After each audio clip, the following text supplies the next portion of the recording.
Well, that time has finally come for Donna Adelson.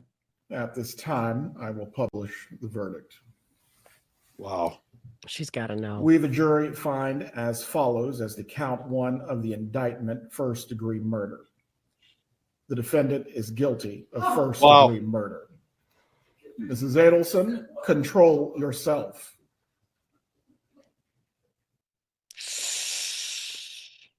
Yikes. Well, to those of you that are concerned about dear Donna, I would just tell you that as a good codependent, my guess would be that once she adjusts to the whole prison lifestyle, she'll be just fine because she will have a whole slew of surrogate daughters to care for.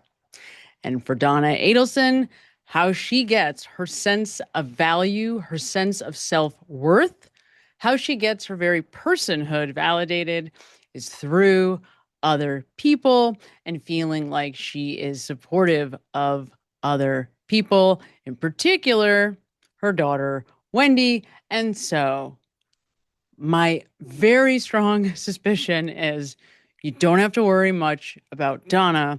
She's going to handle prison just fine. Wendi, on the other hand,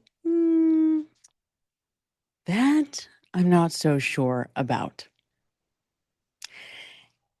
Now, over the last 4 to 5 weeks, I have dug deep into the Adelson family to try to answer that very question, the question that most of us are dying to know the answer to, and that is Wendi Adelson involved in the death of Dan Markel? And even though I've been all over the map on this very question, I have finally landed on a conclusion. And today I'm going to share with you the conclusion that I've come to and how I got there.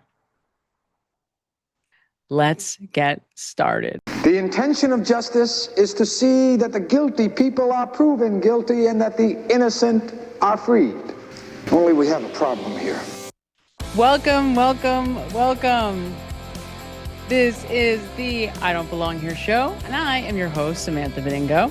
I am a behavioral scientist, a career psychotherapist, a 6th-year PhD candidate in clinical psychology, a master's level psychologist and counselor. And as you know, today we are breaking down Wendi Adelson's involvement in the death of Dan Markel. You have to understand that I'm obsessive. By nature, I'm an obsessive person, and I will go to the depths of hell and back to find information that I care about.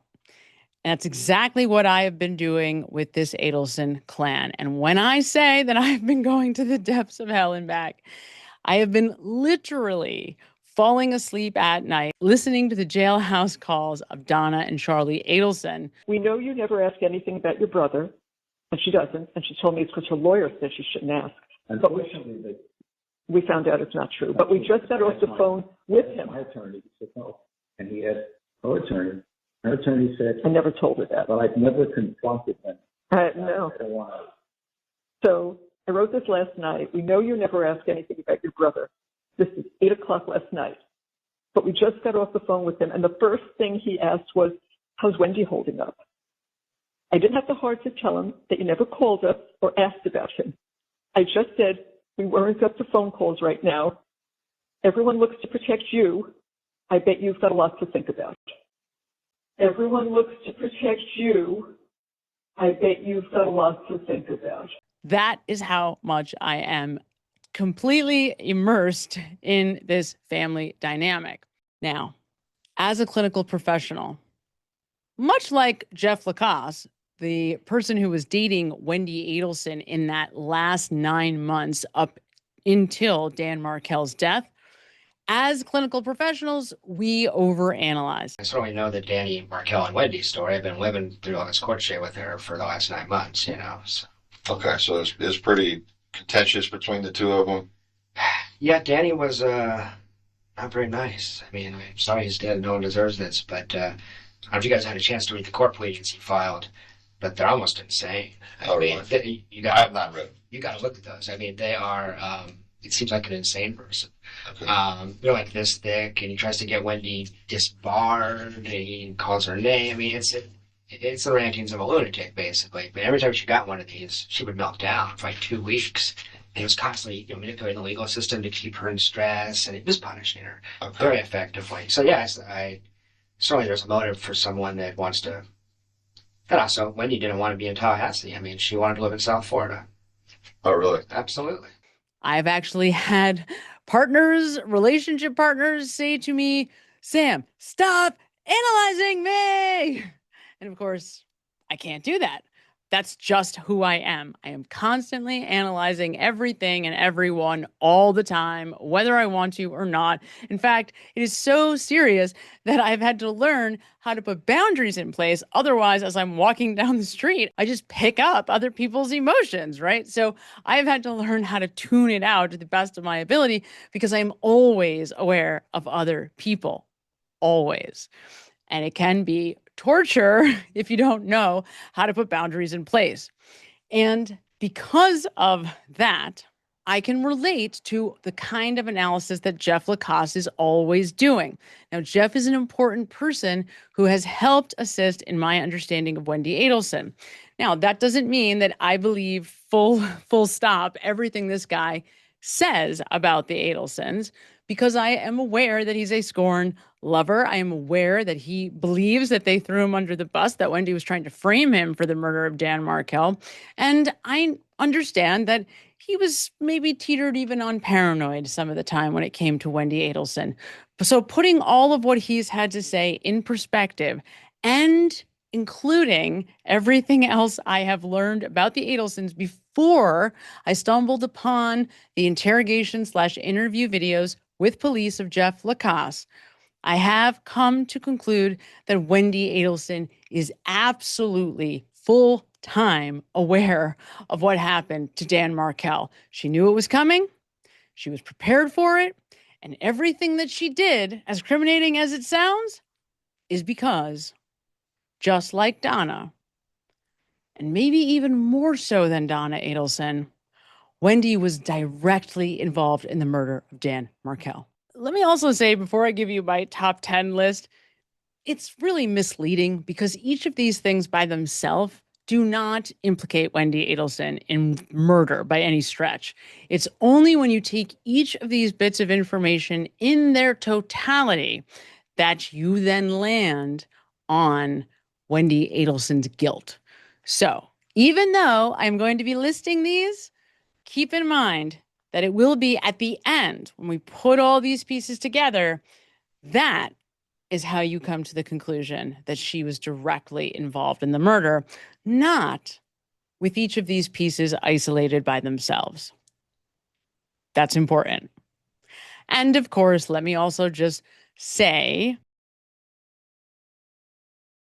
this is not in any way meant to be a complete and thorough forensic or clinical analysis of Wendi Adelson. I obviously would have to conduct a real analysis of Wendi Adelson herself to be able to say with any type of certainty whether or not what I am about to tell you is absolutely true from a clinical perspective. So these are just my opinions, and they are meant to be for entertainment purposes only. Okay, here we go. Number 10, Wendi Adelson changing her Facebook profile picture the night before Dan Markel's murder. Thursday, she changes her Facebook picture. I'm sure you've seen the picture of her in the beautiful purple dress. It's all over the media. And that was bizarre to me, because that's a Victoria's Secret dress. It's not a dress you hang out at your parents. You might wear it to a club if you're an undergrad. You might wear it to bed. You don't hang out at your parents' house wearing that dress. And to me, it was... Was this a dress that you gave her? No.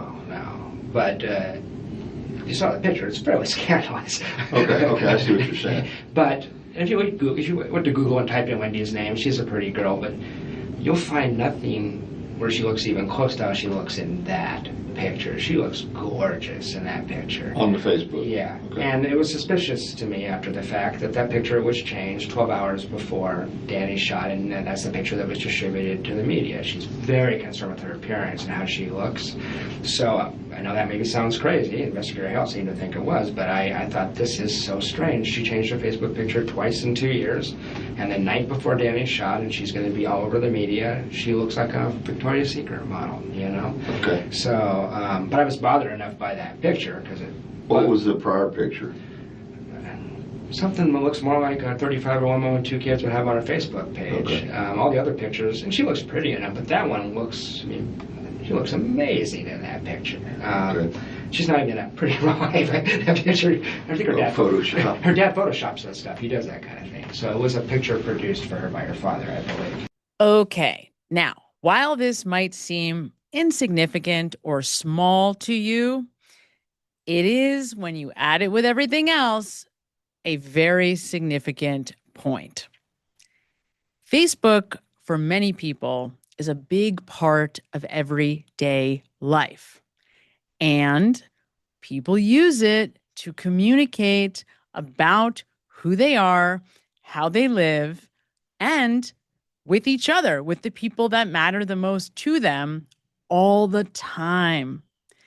The way that Jeff Lacasse explains how he and Wendi were using Facebook makes me think it was important to both of them, and it was a mainstay of how the people in their inner circle, in their academic ivory tower circle, communicated with each other. So, while Wendi Adelson may have plausible deniability, what's the big deal that I changed my Facebook picture? It is very unbelievable that it would just be a total coincidence, particularly when you add this with everything else, that she would change her Facebook picture the night before the murder of Dan Markel, when she knows that she's going to be all over the media as the number one possible suspect in the eyes of anybody who knew the situation between her and Dan Markel. That, to me, is evidence of consciousness of guilt. However, you also have to understand the psychiatric profile of Wendi Adelson in order to understand why this really would be very significant. And I'm going to make references throughout to this very phenomenon because at the end of the day, it's really the main driver of all 10 of what I'm about to explain to you. Wendi and her family system have narcissistic traits. And even though when you go into the DSM, you'll see a list of character traits that are behaviors, ways that we as clinicians can check off certain behavioral traits and say, oh, this is what's going on with this person. However, internally, when somebody is narcissistic, what it means practically is that they have put all of their effort and attention into building an archetype of who they are, like a caricature of themselves. And rather than efforting to be that person, instead, all of the effort goes to making sure you see them that way, even though there's a big distance between who you really are and how they want you to see them. And why do they do that?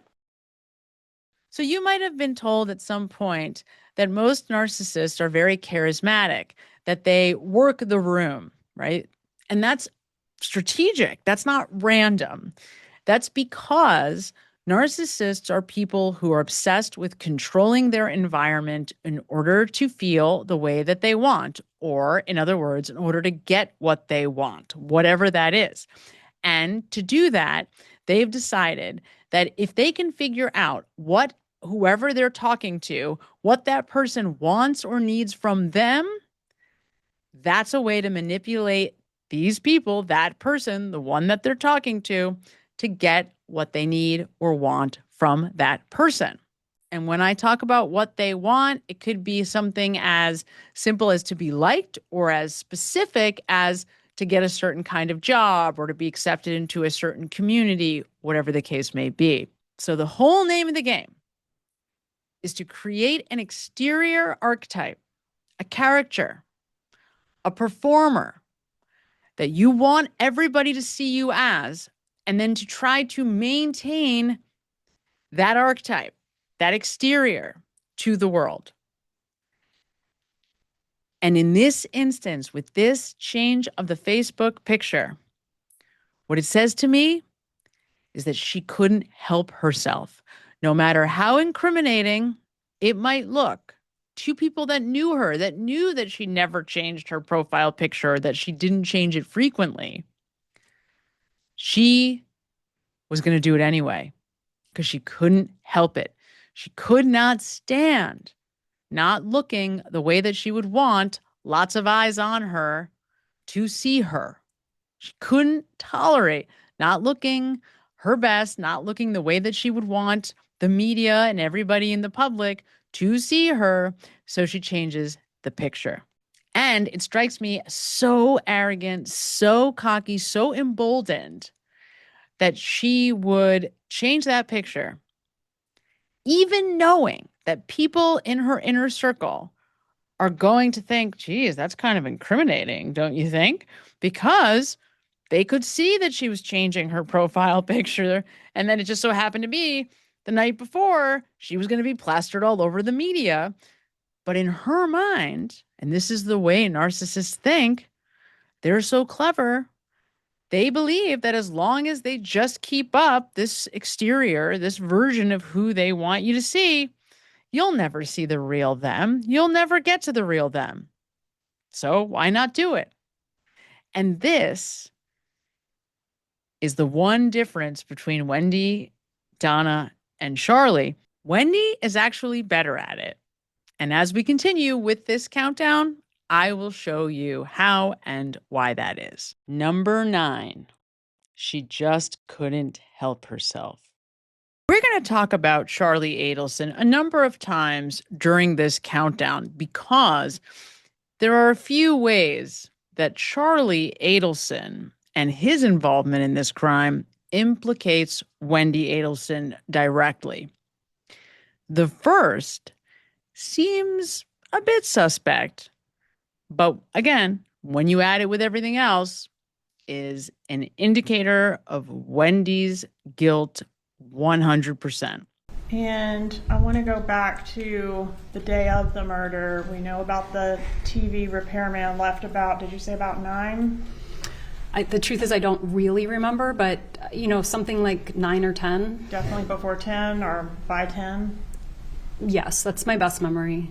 All right, where did you go after the TV? What was the next place you went after the TV repairman left? So I was home, I think, for a couple of hours first. I was doing a little bit of work. I was talking to some friends. I think I ate breakfast. And then I left probably close to noon or a little bit after noon. I was meeting 2 friends who I would frequently meet on a Friday to have lunch with. And so I went to run a few quick errands and then meet them for lunch. And on your way to meet the friends, did you have an occasion to go down Trescott? I was trying to turn down Trescott. That's where I used to turn and take just the road I was used to. But there was yellow tape up. And so when I tried to turn, I couldn't turn. So I made a 3-point turn and kept going on Centerville. And so you encountered a police roadblock at that location? Yes. Okay, couldn't go any further because there was a police car and some yellow tape, right? Right. And that was, you were able to see that from the intersection there, or you actually turned onto Trescott? I tried to turn and then I couldn't go through, so I turned around and kept going. Did you talk to her today, yesterday? I talked to her yesterday. In her emails, and we referenced one of them while you've been here on the stand, she talks about you giving performances and playing roles. Did you discuss anything about what you would do here today in court with your mother? No.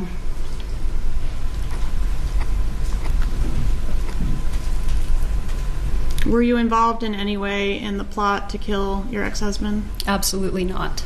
Did you know it was going to happen, but maybe not know the details? I knew nothing. Is that why you went to the crime scene on the day of the homicide? I did not go to the crime scene on the day of the homicide. Do you know who all was involved in the murder? Well, I learned today, but at the time, no. Okay. Have you ever privately confronted your brother about his role or possible role in the murder? My attorney has advised me not to have conversations with anyone in my family about the case. How far down Trescott did you proceed before you turned around? Just until the tape. Okay.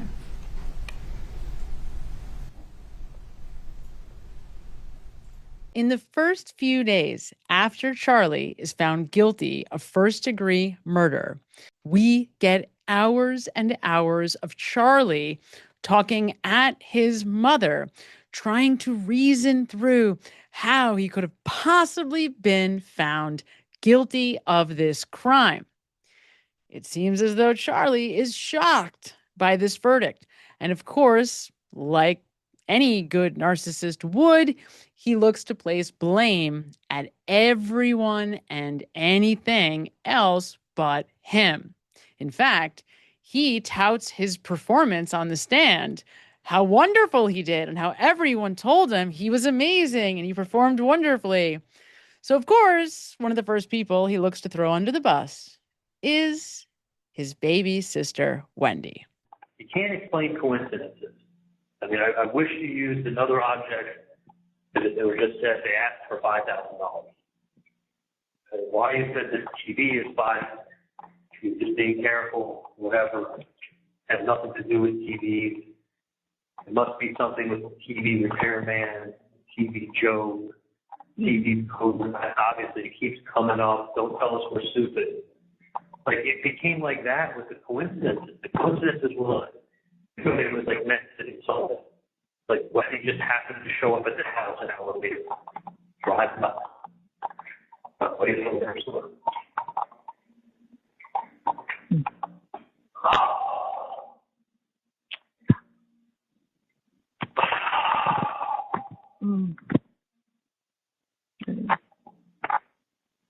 When I first heard that it was like, and everything that caught it in the first trial, it was like after, so I said, okay, it's like, when I said, Wendi was over here there, like, why would she be over there? That doesn't make any sense. That doesn't make any sense. Makes it look guilty. And then I found out that she really was in that car. Because when I first heard it, I thought, oh my God, this guy's full of shit. When did he drive that next to be her, like, pull away fastly, you know, speed away? Like, she's right here there. That's crazy. The guy doesn't know what he's talking about. And then someone told me, no, she really was. And I was like, when I heard that, they're like, you were like, they think she's involved because she was there. Yeah. And I'm like, no, why would she be there? What is it? That's because then they said to her, you saw that. Why didn't you call the preschool to see how the children were? Why didn't you see if, how Danny was? Well, why would she think there's a problem? She thought it was a tree down. They just closed off a whole bunch of the street. She really didn't think there was anything. If she thought that her children were in danger, she would have called the preschool. You know? They said all fire rescue was gone, the paramedics were gone, the road was blocked, and it had yellow tape. Well, yeah, that was it. Well, that would make perfect sense. But Jesus Christ, I mean, it's not like she showed up 6 hours later. It's not like she showed up an hour before, an hour after she shows up. Because, as Kappelman said, she couldn't help herself. Yeah, she couldn't. Because, as Kappelman said, she couldn't help herself. Yeah, she couldn't. You tell me. Bad decisions. I mean, if she knew, Wendi knew. I don't know. Man, oh man. I mean, the defense had to know, like, if there's any alternate universe where somehow, some way she didn't know, then she sure as fuck needed to explain it, because I'm hard pressed. If I'm hard pressed to find a reasonable doubt, you know, why the fuck are you the victim of a crime? You know why? Because they're guilty. She's guilty.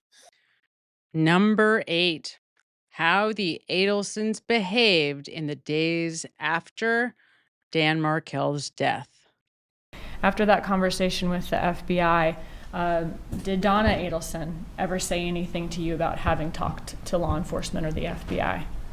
It was either that afternoon or the next day, but and she called me and said, just want to let you know, if the police come around, don't talk to them.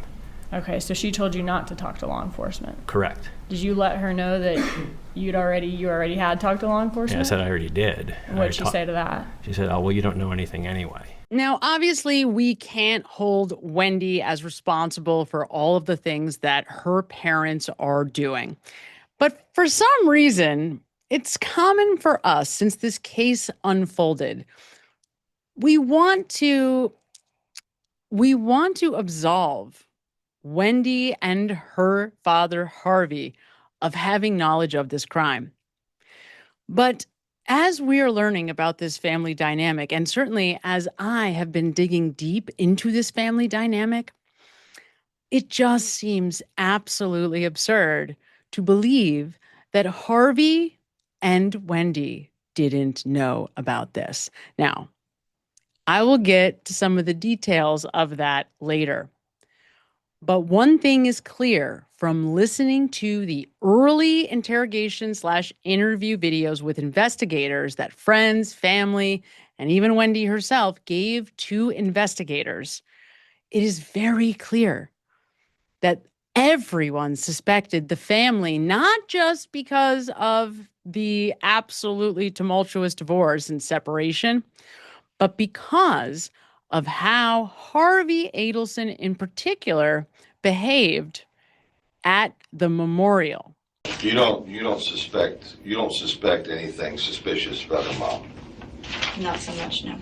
But her dad, you're feeling some vibes because of him not wanting to look you in the eye yesterday. And then today not wanting to look me at all. No. Did he acknowledge you at all today? No. You don't need to be a psychologist to figure this one out. Why do you think it would be that Harvey Adelson would be the one to give it away? He didn't. Not at all. And I'll tell you that Maya, on some level, suspects that Wendi's family might be involved. Alex is really trying not to think that way. But I was friendly with her parents. Like, I talked to them because he's a dentist. His son is a dentist. Like, I tried to be very friendly. I tried to be engaging and talking with them. I didn't want them to feel, it was hard enough that they came. But at the memorial, they would talk to me. I don't know if they were mad at me. I don't know. Obviously, Wendy's not, because she asked if I was coming. But her parents... I don't know how much of it is them. I mean, they know that everyone's first thought is going to be Wendi or her family, right? So it does put them in a little bit of a, I'm sure, defensive situation. But yeah, I would not be surprised if that's how this all turns out. I'll lay it out there. Okay. I think they're mean. I think to do some of the stuff that they did during this divorce with Danny is just not reasonable, and just you hate to think somebody would ever actually, I'm assuming somebody was probably hired to kill him. You would hate to think that somebody would do that over really anything, but somebody did, so it just makes more sense to me. That's the so I don't know only if I'm reading that into I was like, him. either her, the father in particular. Right, the father in particular. He just set off with like a, not bad. At the memorial. At the memorial, just because he wouldn't look at me and he didn't speak. Yeah, I actually kind of tried to. I was literally, not. I'm sure he was uncomfortable, so I don't, Figured it out yet? Because Harvey's the one who actually feels guilty about having Dan Markel murdered. One more little thing that did come out during Donna and I think Charlie's trial also. It's pretty suspicious. Donna and Harvey were already in the car on the way to Tallahassee within 1 hour after hearing about the death of Dan Markel. Within 1 hour. Now, okay, we could all argue codependent family system, trauma happens, we drop everything and we run to save our daughter. But this, that seems like a pretty amazingly fast amount of time to be already hitting the road. And remember, Donna and Harvey already stopped at Charlie's house to drop off a bunch of cash that was still wet because Donna washed the money. Number 7, Wendi Adelson having $1 million offer in South Florida. Now, there is no question that Wendi Adelson's mental health, at least from her view and from the view of Donna Charlie and her father Harvey, that Dan Markel's presence was making Wendi mentally unstable. She saw, number 1, having to be stuck in Tallahassee as Dan's fault, and number 2, anytime he even so much as leaned in her direction, she would fall to pieces. She had an anxiety attack. I spent 20 hours with Danny over a 9-month period in various children's functions. And then Wendi feared him. At some various children's functions. Well, like, Wendi was afraid of Danny. Wendi would almost have a panic attack in front of Danny, which always made me... And Wendy's pretty closed off. She doesn't disclose information easily. I wondered if he used to beat her ass. I mean, I didn't know, but it seemed out of proportion for a guy who's just kind of a general dickhead, what I mean? It didn't make sense. She would get heart palpitations and stuff. So every time the kids had to go sing at sing on the Capitol steps for some function, I would go to kind of be run interference, basically. And we learned that from Jeff Lacasse, who essentially Wendi was using not only to help babysit her boys, but as a buffer primarily for whenever she had to be with Markel. He scared the shit out of her, whether it was because of his legal motions or just because he was somebody who put her down and exposed who she really was, right? If you look at all these legal motions, Dan Markel is calling Wendi out. In colorfully worded briefs, he attacked Wendi for the Pearl Harbor-style separation and her Visigoth-like sacking of the marital home. Danny had been heard describing Wendi as a pathological liar and a mentally ill narcissistic sociopath. Is exposing the dirty laundry to the rest of the world. And somebody like Wendi Adelson, what she cares about above all else is protecting the image that she's built, protecting that good girl exterior. She can't tolerate the idea of that wall coming crumbling down. But then there's these legal documents with Dan Markel trying to get her disbarred for lying under oath. And that was dangerous. He was like a loose end for them. But this is something that does not get anywhere near enough attention. You cannot overstate how important money is to the Adelsons. And Wendi was given $1 million offer to join a firm in Miami. During the divorce, from your conversations with Donna, was she fixated on Wendi taking this job with a guy named Gary Cohen in Miami? Yes, that was a common discussion point. Okay. Did she seem like it was just something that she kind of thought would be a good idea or something that she seemed to have a real obsession with? It came up a lot in my discussions with her about this job with Gary, where she'd be making $1 million a year and she'd be a partner, and it was something that was brought up a lot, that she'd be able to take care of her kids in a way that she couldn't up in Tallahassee, and then it was probably the one thing that she mentioned to me. The only time I heard any anger after the murder had occurred was that I asked, is Wendi going to go work for Gary now? And she told me that. Did the job end up not working out? As far as I know, it didn't. Okay. And that was all happening right around the time of the relocation motion. Now, because of Markel's murder, that was taken off the table, but they didn't know that then. And they're narcissistic. So in their narcissism, they're thinking, we'll never get caught for this because we have these really solid exteriors that we've built. Everyone's going to think Donna Adelson is the greatest, most loving Jewish mom in the whole world. Everyone's going to think Charlie's this successful, hotshot dentist, periodontist who's got Ferraris and, all these girlfriends. No way he was going to kill Dan Markel. Besides, it'll never come back on us. We're here in Miami. We both have alibis. They'll never be able to tie us to this. At least get 6 degrees of separation, right? You didn't even get 1 degree. He's got his girlfriend's baby daddy doing the hit. That's narcissism. It's the delusion of thinking that you are untouchable. But they're all three in on that delusion, not just Charlie. And that's the point. And remember, cannot overstate how important money is to the Adelsons. It's the backbone of everything they do. And everything is superficial. Everything is about the show. Everything is about the dance. And they need that exterior to be able to protect them, right? That exterior is what they think keeps them from ever getting caught. The money is critical in all of that. So Charlie has no problem dishing out $150,000 to Katie to kill Dan Markel because they all believe that Wendi has $1 million offer to join some law firm in South Florida. So they're thinking if we can get Wendi down here, she'll cash in, and who cares about $100,000 because she'll have plenty of money. She'll pay me back.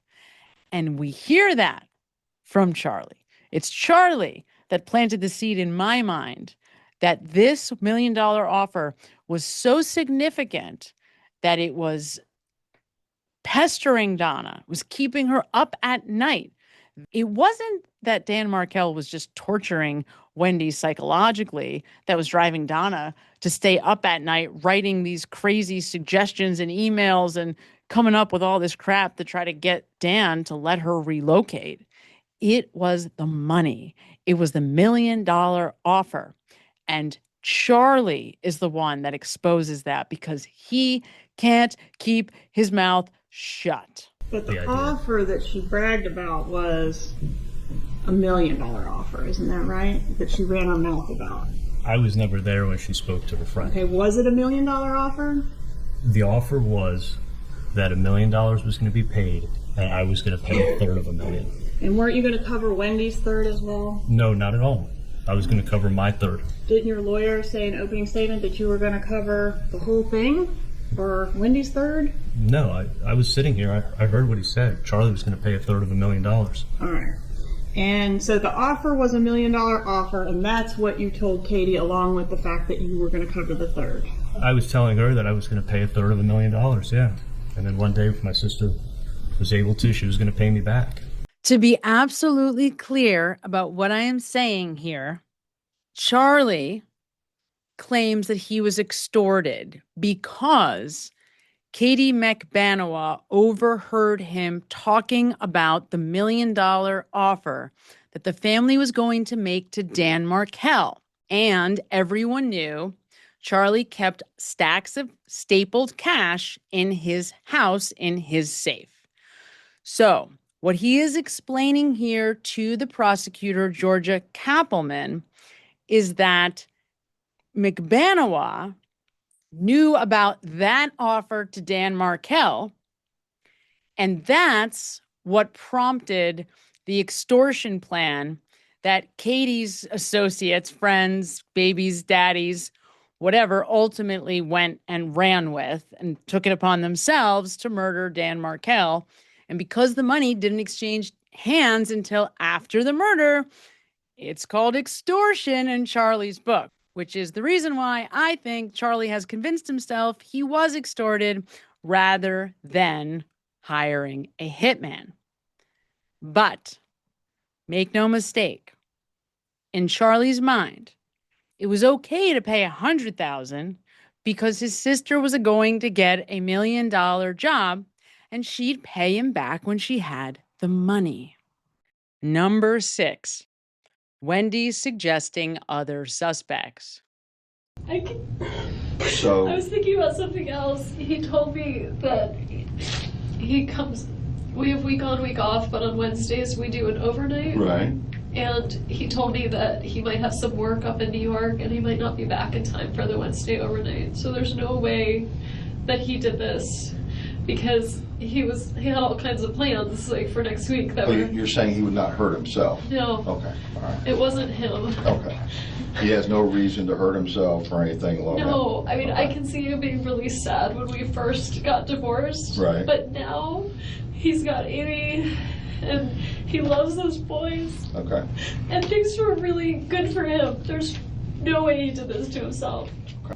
When I walked into Wendy's yesterday, and I'm assessing the situation, and Janine was there, and they like went into a private conversation, and I'm sitting down, and then like, well, does Amy, we'd have to talk to Amy, and and I said, I talked to Amy, and I said, does she know? They said, yeah, she knows. I'm like, no, not what happened. Does she know? As if, does she know where the investigators are looking, was the implication. And I said, what do you mean? And the next question was Wendy redirected, and she said, has she talked to her husband? And so she started down this path with Janine there of making me wonder, or wanting to make me wonder if Amy's husband was involved. Now, right after the crime takes place, thanks to some of the friends of Dan Markel, Wendi, and Wendy's ex-boyfriend, Jeff Lacasse, we get a lot of information about what Wendi was doing, what Wendi was saying right after the crime takes place. And it's because of that we find out Wendi is trying to point the detectives and actually point friends in the direction of anybody else but her family being involved, as though she's trying to act like, number one, she doesn't know who did it. Number two, it isn't her family. And number three, it must be all these other people, even though when you stop and think about it, their motives don't make any actual sense. So I wasn't in the room with her. I don't know how she acted or whatever, but it was implausible that I did this. And I don't know if she told me I tried to protect you from the police. They want to know where your house was. They want to know this. I said, I don't need protecting. How come none of your friends called me or texted me? Well, they told me later that she seemed to be concerned that I actually did this. Why would you do it? I can find out. Why would I do it? Well, what did she say? Well, crime of passion. We're breaking up and Jeff's upset. Why would I go kill Danny because I'm upset with Wendi?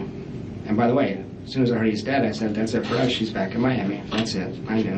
It's the dumbest thing ever. That's what I was doing. I work it up to see I can't move. By the way, I was in the Air Force. Last time I fired a gun was an M16 in basic training, and I missed the target mostly. I'm not a shot. So she said that to you guys. I know you can't tell me that. But she was telling people in her social circle, apparently, that they shouldn't contact me, I guess. That this was really a possibility. And that just seems deeply suspicious to me. A lot of these people aren't really close friends with me, but I found out about this crime third hand. And that just struck me as incredibly strange and suspicious. Number 5, Wendy's cruelty. I haven't seen Charlie in a really long time, but I know that she was relying heavily on Charlie, and if she was telling anyone about what happened or what she felt happened, it would have been Charlie. Okay. And that he was very protective of her.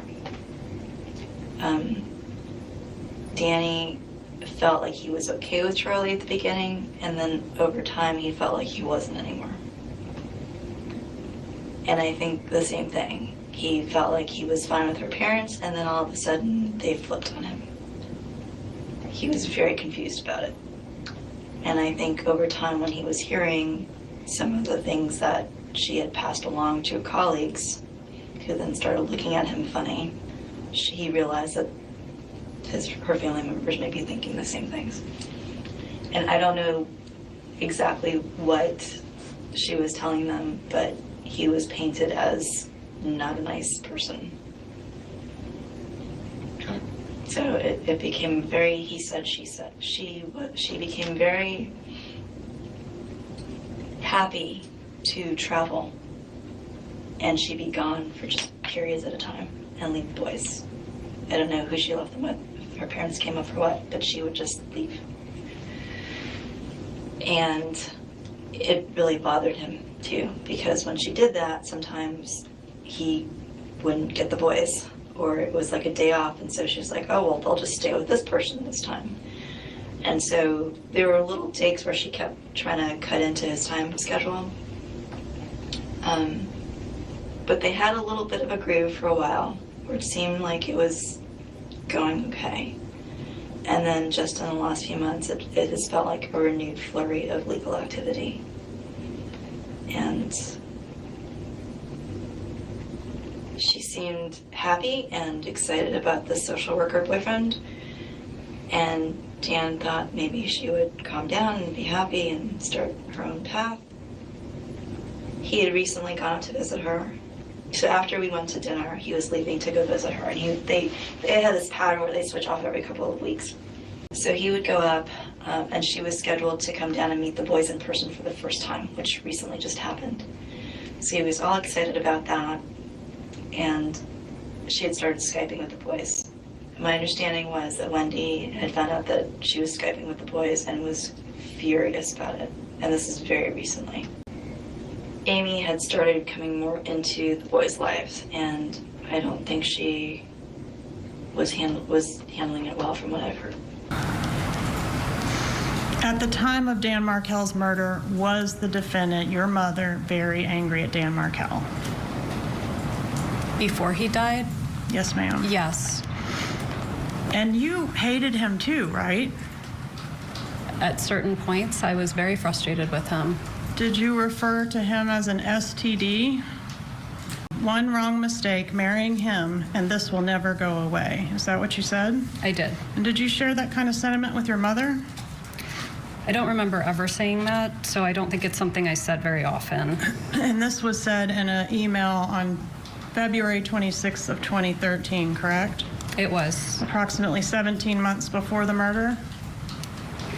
Yes. And did you say in that email, that same email, quote, I hate my children's dad? I did. And do you agree that email was sent approximately 15 months before Mr. Markel was murdered? It was in April of 2013. You're 16 days apart, then you go on a date on the 14th. She makes the comment about her brother was going to looked into killing Danny the previous summer, which would have been summer of 2013. She didn't specify a month. You didn't question her any more about that. I was too focused on this stuff. Yeah, I didn't. No, you make that when she's making this statement on the you're saying the Monday. Yeah. Which would be the 14th. Yeah. When she makes this statement that Charlie had looked into having someone do this for 15, it was going to cost. Hey, how much does it cost to kill this guy? And the answer that Charlie gets is $15,000. He shares that with his sister. Yes. Okay. And then she says that to you, and that was in the context preceding that conversation was basically, what do you want to do? You don't like it here. I'm talking in your. That was part of the conversation. It was a constant conversation about Danny is awful at Tallahassee sucks. That's about all she ever said. And I can't do anything. I'm stuck here because, I guess she got denied relocating with the kids. And she's saying, I'm stuck here unless something happens to Danny. That's what you're getting at. Yeah, that's exactly what I'm getting at. Now, those of us that have been following this case at all, we know that the behavior of Donna Adelson was often cruel and unusual. We know, for example, that she was ready to parade her grandchildren around in Nazi uniforms to try to get Dan Markel so embarrassed that he didn't want anything to do with his children, so he would allow Wendi to relocate to South Florida, something that was just never going to happen, obviously, from the start. But they were willing to pull out all the stops. And the way that Wendi is painted, certainly in the media and even throughout these trials, she is the very fragile, naive princess doll that, because she's so naive and because she's so fragile, needs to be sort of taken by the hand, carefully caretaken for, and ultimately sheltered from the behavior of her family members. But because her parents are so overly involved, it's easy for all of us and anyone that knew them to point the finger at mom and dad and not at Wendi. When it comes to the level of cruelty with which the family operates. And as we look closer, what we see is that that's not really the case. That cruelty also existed inside of Wendi. And if we are being 100% honest with ourselves, the truth is in our face. There's no world where Wendi Adelson doesn't know that Dan Markel is going to be murdered if her family is responsible for it. But she was pretty unreasonable about a lot of stuff, and frankly vindictive and mean.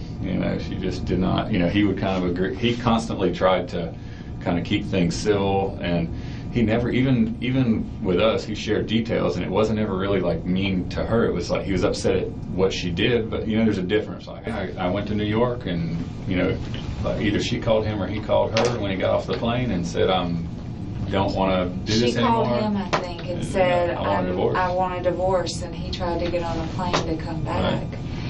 And by the time he got there, she waited till he was out of town. Yes. You said that their plan was for Wendi to call Dan Markel as he was getting on stage, or right before he got on stage, to give a speech at a conference? That's what I was told. Okay. And what was Donna's demeanor when she was describing this plan to you, about how she was able to set up this place for Wendi to live in, everything was ready for her, and then this is how she gave Dan the news? She sounded pleased to me. Came back very quickly. In other words, it had been planned, because he got back and the house was cleaned out. The bank accounts were, I don't know if they were all the way empty, but they were certainly half empty. She had moved a bunch of money. I don't know, he had separate like investments and money, right. And she wouldn't tell him where the kids were for it took 2 weeks, I think, for her to even agree to meet him with somewhere with the kids. It was very strange. She would not tell. Right. We remember going golly, this is certainly not a threatening personality. He's not a dominant abusive, she's treating him that's like what a battered person, like a battered spouse would do, and she was just very unreasonable about it. And she would put him on Skype. When she did Skype, she'd put him on Skype eating bacon. Knowing you don't do that. That kind it of was stuff. Totally to piss Danny off. Her parents were goading her on, you need to go to the mattresses, you need to get, and they wanted to be done with him and really stick it to him. There was a mentality when she would talk to me and when I was present with them when they would talk, that he owed her. Okay. And he owed her big time, which they weren't married a whole lot of years, but there was this, he owes you. That was, and I don't know whether it was because she had told them she felt she had been abused or what, but that was incredibly present.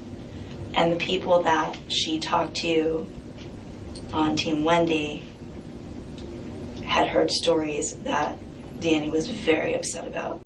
When I started dating that girl, that was it for us. We didn't talk after that. She was very hurt. When you started dating that girl? It was a long story, but long story very, very short. She said, she knew this woman, and she said, I should introduce you guys, because we decided, probably not going to be able to continue this, but it was in this limbo because of the crime. And I said, hey, you should introduce us sometime. And she sent her an email to introduce us, but we'd already been dating. I didn't want to bother Wendi with that when she's dealing with her murder. Right. And she texted me scathing texts, I never want to talk to you again, and that was it. Shortly thereafter that conversation, this woman said, I'm not interested in seeing you any longer. Okay. So, which I thought was pretty aggressive. When I texted Wendi, I said, hey, put me through a lot of shit. Give me a break here. Just stay out of this, please. And she didn't. Very aggressive. I know we don't hear a whole lot of Wendi's side of anything. It was very difficult to we saw her very shortly after that and just told her, gave her our condolences. I'm sorry this is happening, but you know, it's very difficult to really be friends with both of them. You know, and Danny was the one we always see at shul, but you know, that same week that happened, we said, well, what can we do? And you know, again, he said, well, I have no place to go for Shabbos dinner, and so we invited him over. And then that's how it went from there, and it kind of gradually became closer, you know, closer and closer. You heard at the funeral, like he truly, when he would come, he would bring stuff. He never came empty-handed.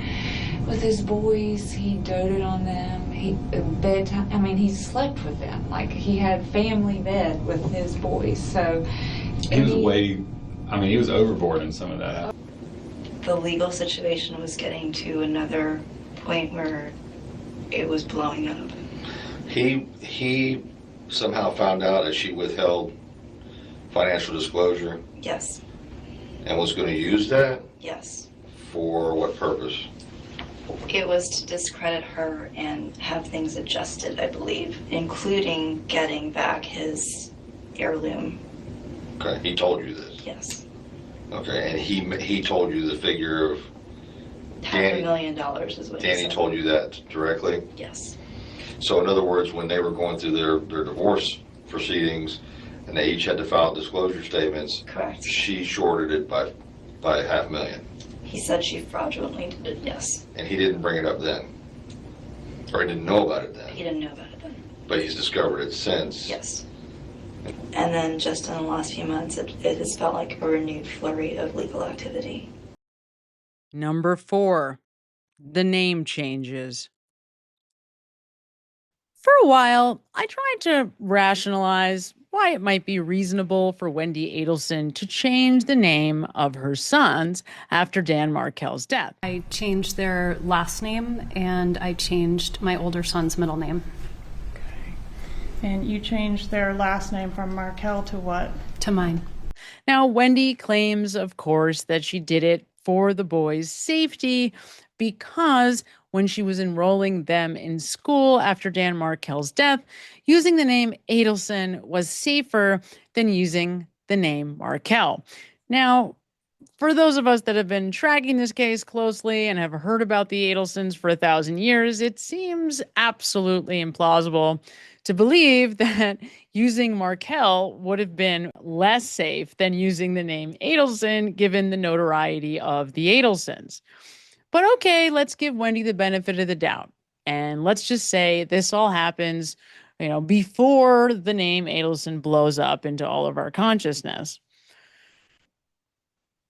That always seemed a little sus to me. In particular, because Wendi also changes the middle Hebrew name of one of her sons. Now, that doesn't seem like it would have anything to do with safety. That seems like a way to try to literally erase Dan Markel's existence, soup to nuts. Now, we also hear Donna trying to defend that she never actually forbid Dan Markel's parents from seeing the boys, but then we hear something completely different, even just days after Dan Markel is murdered. Ruth was trying to talk to Donna Adelson, Wendy's mom, and saying like, oh, I really like to see the boys. And like Donna just kept walking away. Who was saying that? Ruth. Right.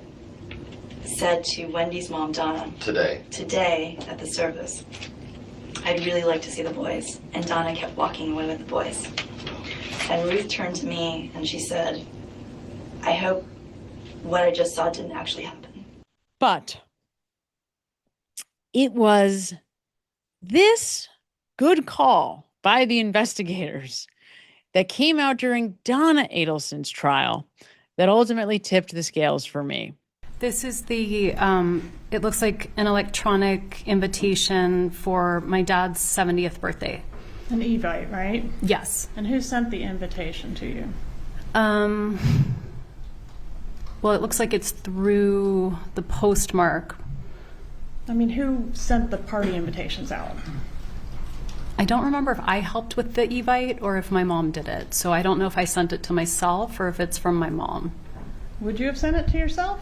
I'm a little better with tech stuff than my parents, so I might have helped them put together an Evite. Okay. I don't remember. Who does it say is the host of the party? Oh, my mom's the host. You asked who sent the email, and I didn't remember. But my mom is the host of the party for my Okay. dad. And to whom is the party invitation sent? It's sent to me and my 2 children. Okay. And this was sent on July 3rd, 2014, before the murder, correct? Yes. Okay. And then back up just a little bit here. This email, do you recognize this one? Are you able to read it okay on your screen? I can read it okay. All right. Who sent this email? This is from, it says my mom, but it says Harvey Adelson. So again, I don't know which parent it's from. Okay. If it was from Harvey Adelson, would he say Lincoln is going to be attending Shabbat with his grandpa, Harvey Adelson? I mean, it seems more likely somebody else would have written with his grandpa, but I don't know. I kind of write those things sometimes, like Lincoln will attend something with his mom and say my name. I know it's awkward to say it in the third person, but I don't think it's impossible. Okay.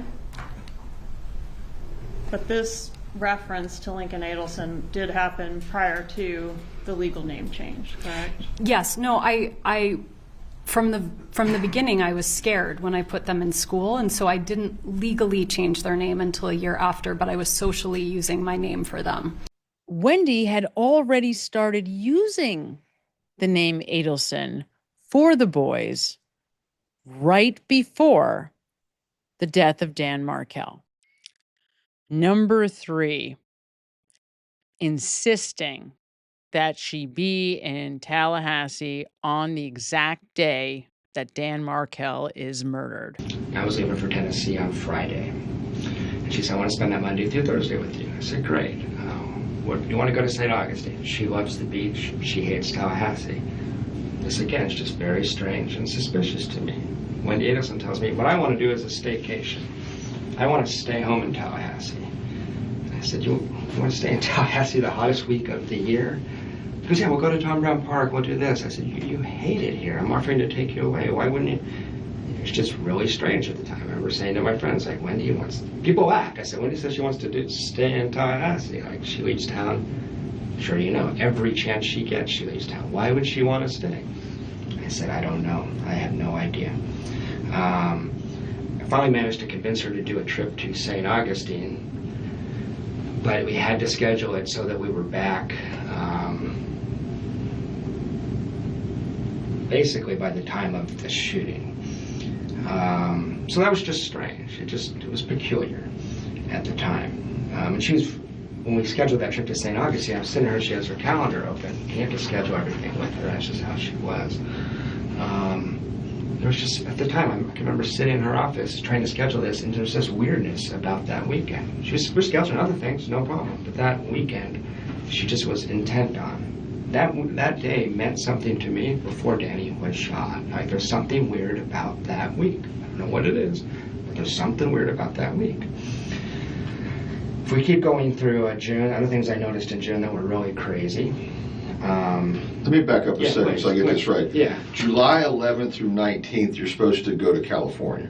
Yeah. Leave on the 11th, come back on the 19th. I can look it up for you. It might be 12th to 19th, but it was the week that Danny was shot. Yes. Okay. Yeah. So when is she saying, I can't do it? What date? What date are we talking about when she's telling you I can't do it? Early June. I can pull up the exact Early date. June. Early June, yeah. So you're supposed to go to California with her, just you two. We have plane tickets purchased. And she sat me down, I think it was June 5th or 7th. I will find out for you if you would like. Yeah. And she just said, I can't do that, and it just didn't make sense. It just didn't make any sense. So she'd already said that date was that window of... She said, this is the one week I have to go see your parents. And I 11th said, through the 19th. But that was in May we booked them. Then we have the flight. I find out about Danielle Sack.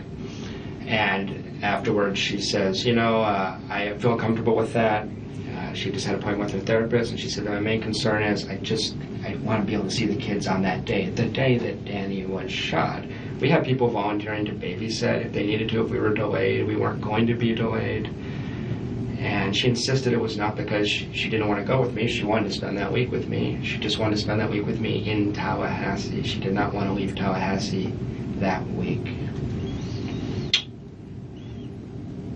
Okay. And I mean, there's 3 different times. There's that time, then there's the staycation thing where I'm like, what are you talking about? That's bizarre. And then there was which we scheduled the trip to St. Augustine. If I fast forward a little bit, we had the trip in St. Augustine planned until July 15th or 16th, and she canceled that the last second. So 3 different times she canceled plans with me in the 2 or 3 day period with Dan.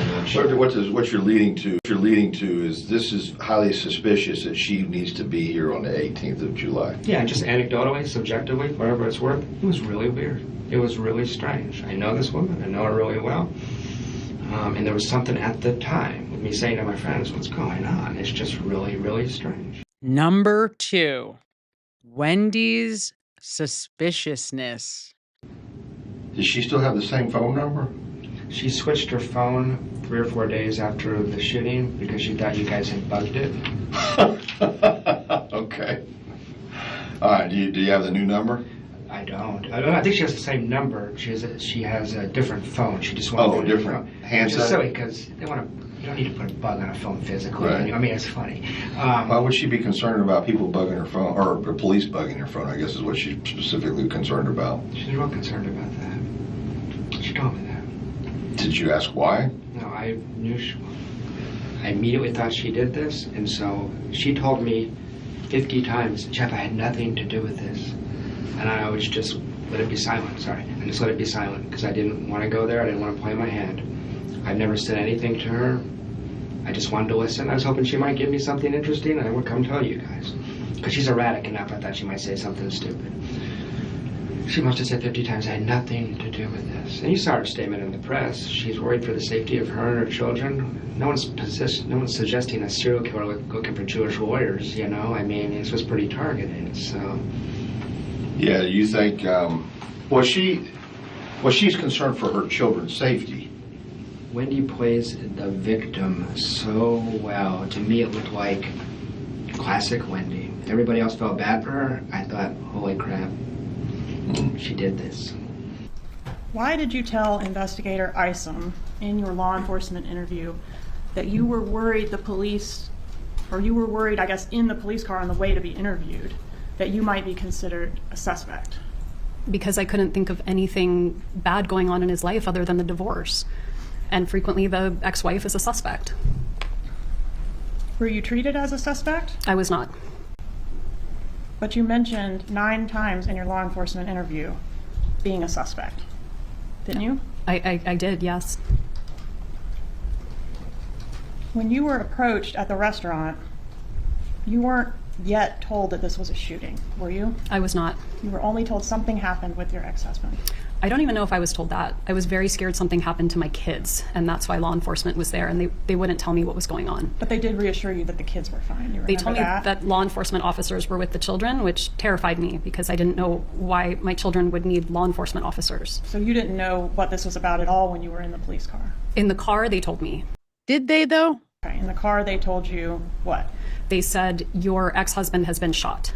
Okay. So that you learned that information prior to getting into the interview room? Yes. There was a shooting at your home, or your ex-husband's home, at 2116 Trescott. Okay. Your ex-husband, Daniel, all right, has been taken to the hospital. He's not going to survive. Oh my God. Okay.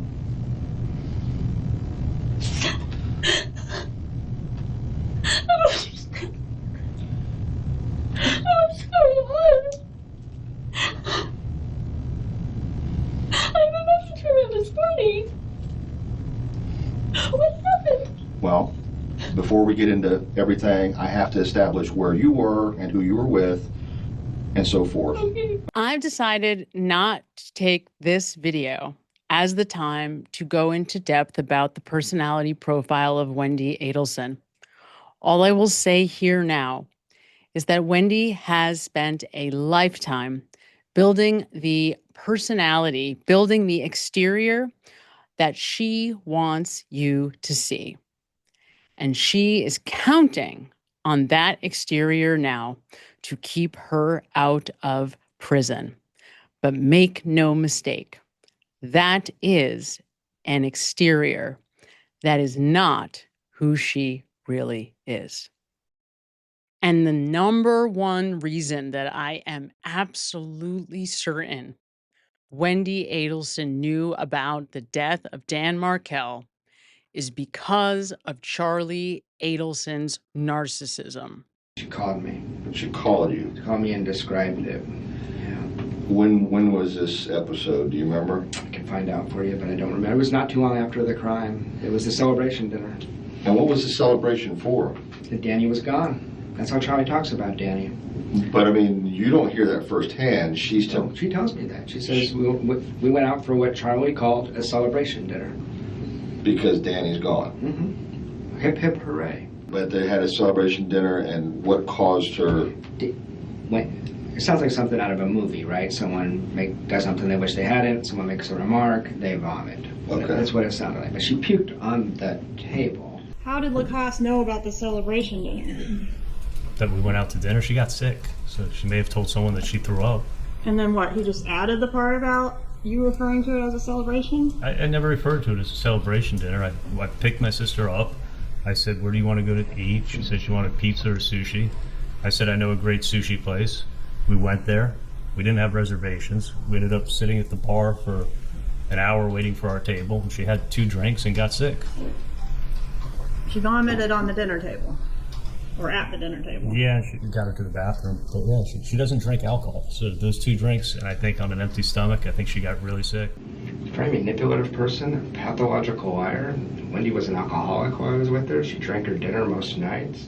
One of the few things that you can be absolutely sure about in the Adelson case is that Charlie Adelson is a textbook narcissist. I met her brother Charlie when I was down there in Miami for Immokalee. You may recall that I said I found him to be a very strange person, very aggressive, verbally. He takes sex tourism trips to South America to have sex with underage prostitutes. Wait a minute, back up a second. Yeah, he takes sex tourism trips to South America to have sex with underage prostitutes. Sex tourism? Yeah, okay. Yeah, South America. I'm kind of a sheltered guy. Well, I was shocked not only that he would tell people he did that, but that he would tell his younger sister. That was strange to me. Very odd. And there's this odd dynamic between them. The whole family is real weird. Most people that spend time with them say this is, social workers might consider incest in this family. Is there violence in this family? Something's up with this family.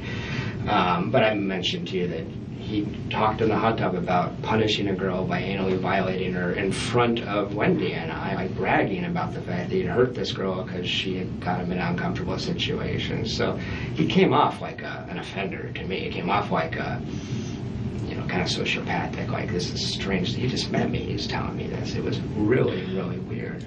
Thank you, Jeff, for giving us the perfect examples of what it means to be a textbook narcissist. Wendi with Charlie, and I don't know who pulls the trigger, but there's a very strange relationship between those two. Narcissists like Charlie are so proud of this kind of behavior that even to their baby sisters, they have to brag. They have to explain to the world how wonderful they are. They have to. In Charlie Adelson's mind, as the big brother, the big protective brother of his little princess baby sister, the greatest gift that he could possibly be giving her is to murder, to eliminate the problem of Dan Markel. And by the way, while she's in South Florida, she is completely miserable. She gets depressed, she gets anxious, and she's got her baggage. But even though we didn't have much contact, I never heard her as bad as she was this trip to South Florida. I mean, this blew up her world. And how do you know she was in a bad place? Just because when we talked, she was just... So she did call you like... Yeah, 14 days, I got 3 phone calls. But they were really... I'm a clinician. She doesn't sound good clinically. I mean, she sounded really bad. I was worried about her, actually. I didn't think she was a suicide risk, but I thought she was really depressed is what I thought was going on. And she hates Tallahassee. I mean, I'm sure that you've heard that already. She does not want to be here. And I was the one thing that was kind of her anchor here, and boom. So this was her odd position. You know? And as crazy and twisted as that may sound to you, that is who Charlie Adelson is. And I don't think that there's a therapist, social worker, psychiatrist, psychologist on earth that would argue otherwise. Have you been a good brother to Wendi? I've always tried to be a good brother. Dan Markel accused your sister of fraud, right? He made an accusation, yeah. Threatened her with federal kidnapping charges? Oh, that's a new one. You just told me. That one's in the emails that are in evidence. Did you review those? I didn't review the federal kidnapping charges in this case. Was seeking contempt proceedings. You heard about that here in court, yes? I heard about that, yeah. Even went after her lawyer personally, right? He made serious threats against her lawyer. And her bar card could have been in jeopardy if any of those, or some of them. I heard the other day she was saying that, I guess her lawyer, he was threatening her lawyer's bar card. Her lawyer's bar card as well as Wendy's. He was making lots of threats and writing lots of stuff, I guess. And he messed with your mom too, didn't he, in that grandma motion? You know which one I'm talking about? I don't think he was messing with my mom. I mean, nobody took that seriously, and I don't think anyone even knew about it. Isn't your mom... I'm sorry, finish. I said I don't think anyone even knew about it till years later. Isn't your mom notorious for always getting worked up about everything? She gets upset. I mean, she's a concerned mom. I mean... But is she notorious for getting really worked up about everything?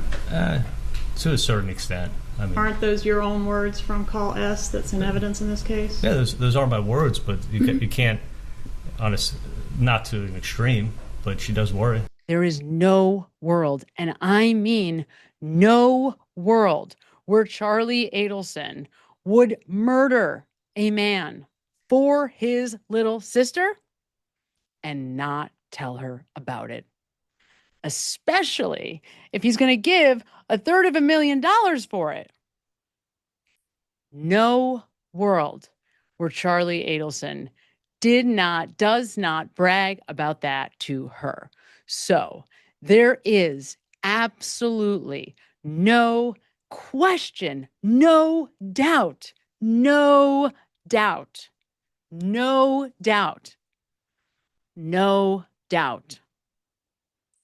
that Wendi Adelson knew and knows about the fact that her brother hired a hitman to murder Dan Markel. No doubt. Do you and Donna have to protect Wendi? No. Or isn't it true that you don't feel that Wendi appreciates everything you and Donna do for her? I had somewhat of an innate anger towards her. Mm-hmm. You know, probably unjust because she didn't know what happened. But yeah, I was upset. Because that is what it means to be a narcissist, and that is what Charlie Adelson is. Absolutely no doubt, full stop, hands down. And that means Wendi absolutely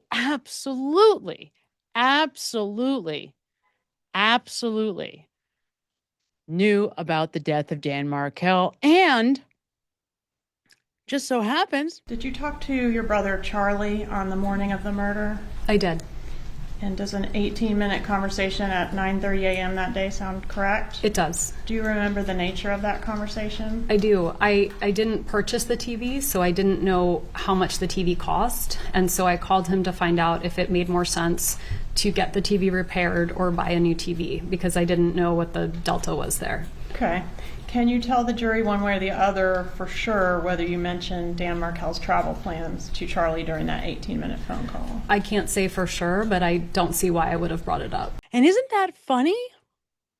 Wendi tells us it was because she was on the phone about a warranty about a television. On the morning of the murder, did you have an appointment at your residence on Aqua Ridge? I did. What was the nature of that appointment? I had an appointment with the Geek Squad There were some vertical lines on the TV. I didn't know if maybe one of my kids had tapped it or touched it, but it wasn't working. Okay, plausible. Except Jeff Lacoste, who had been spending an awful lot of time with Wendi in the days just before Dan Markel's death, had an interesting interaction with Wendi around this TV.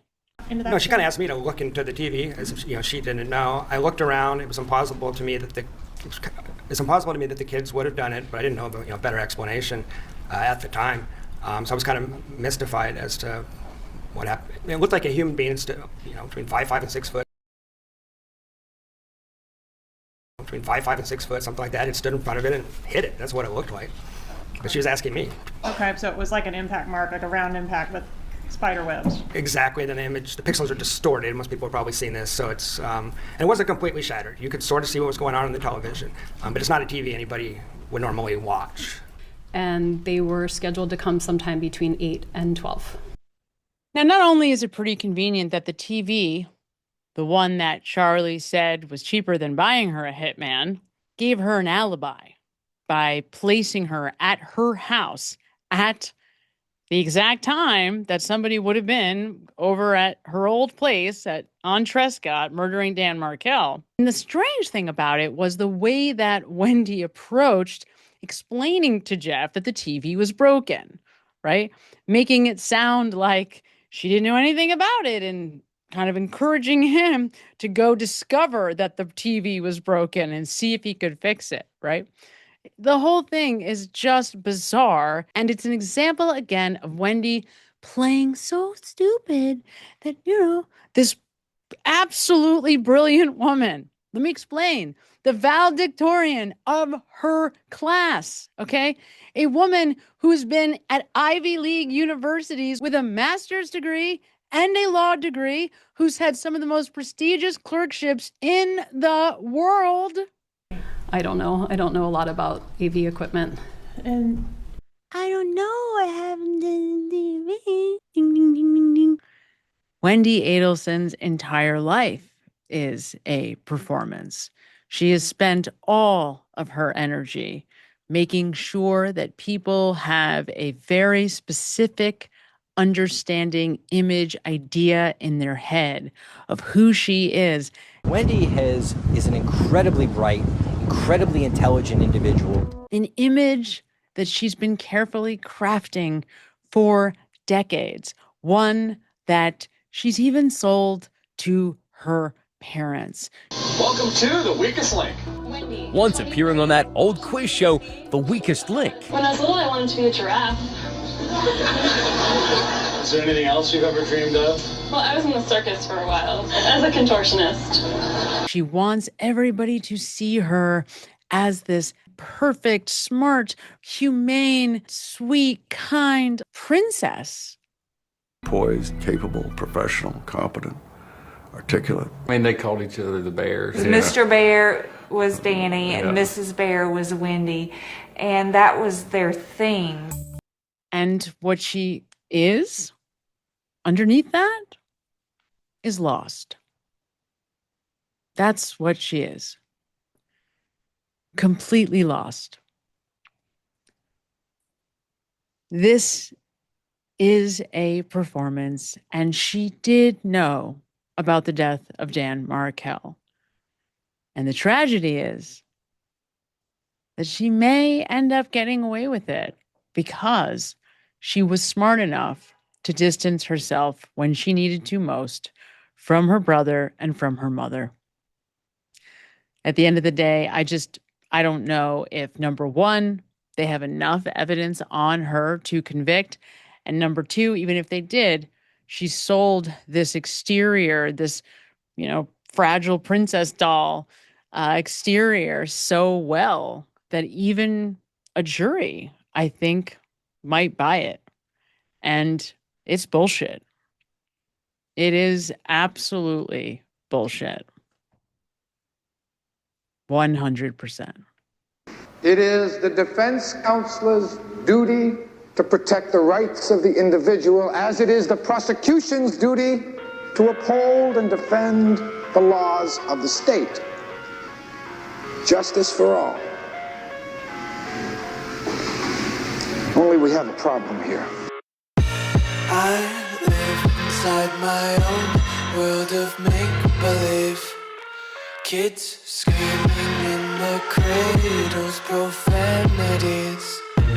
I see the world through ice covered in ink and bleach.